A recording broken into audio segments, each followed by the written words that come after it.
با سلام به دوستان عزیز، کانال آموزش و یادگیری برق خودرو پژو 508 رو داریم اینجا که قبلا به ما مراجعه کردن و تعمیر موتور کرده، ولی خب مشکلات عدیده برقی براش به وجود اومده بود که ما بعد از بررسی سیم کشی و ECU و نودهای داخل موتور و کارهای الکتریکال که روش انجام دادیم متوجه شدیم شبکه ماشین قطع شده و دوست مکانیکی که تعمیر موتور برامون کرده بود متاسفانه از قسمت پشت موتور حالا باز میشه و با هم میبینیم سیم کشی رو آسیب زده بودن که اینجا ما سیم کشی رو خریداری کردیم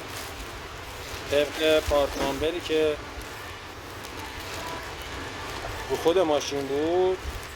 این قطعه خریداری شده توسط خود مالک ماشین و حالا قسمت‌های بعدی تعویض بده دست سیم رو هم خدمتتون ارائه میدیم.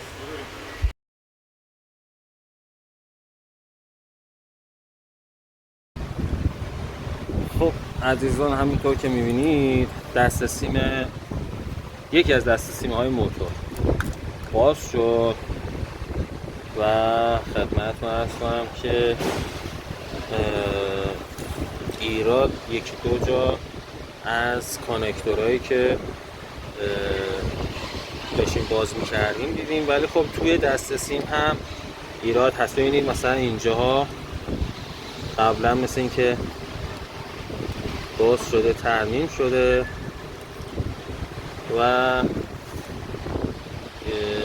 اینجا هم باز به همین صورت ببینید فابریکی نیست.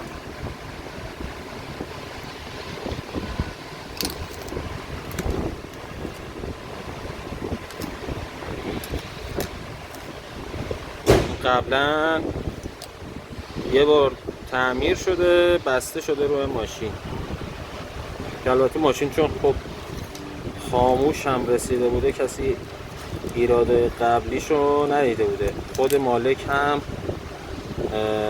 گفته بوده که ماشین چراغ چکش دائما روشن بوده و گاز می‌خورده. خب میریم که دست سیم جدید رو ببندیم. این دست سیم جدید مسافرمون از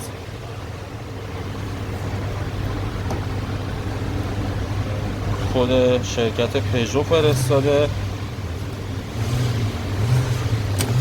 کاملا نو و فابریکی.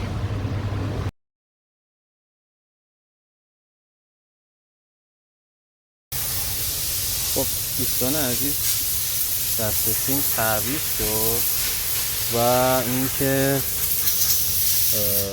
ماشین رو دستگاه زدیم که روشن کنیم، چراغچک روشن بود و ماشین گاز نمیخورد. خطاها رو که دیدیم که ماشین خطای موتور ناک داره.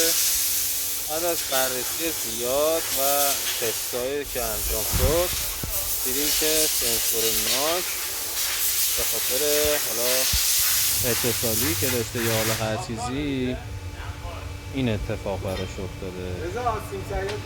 ببینید از این بغل ترکیده زده بیرون.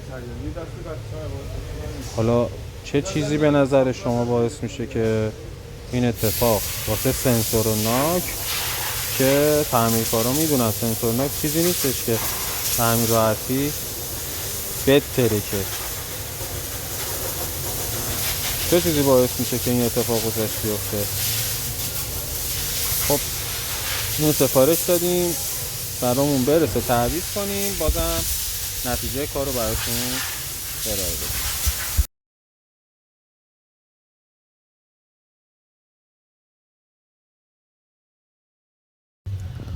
خب دوستان عزیز، همونطور که میبینید همه چی سر جای خودش بسته شد، اون سنسور هم تعویض شد سنسور لاکی که گرفته بودیم ترکیده بود، یه خورده بد گیر میاد جنس اصلی این ماشینا، ولی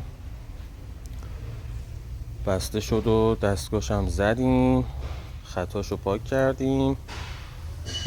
اکثرا شما جنس اصلی که استفاده کنید و برای این جور خودروها جنس خراب دقیقاً عوض بشه، خطایی وجود نداشته باشه، چراغچه خودش خاموش میشه. ولی خب دستگاه زدن برای پاک کردن حافظه ECU بد نیستش که استفاده کنید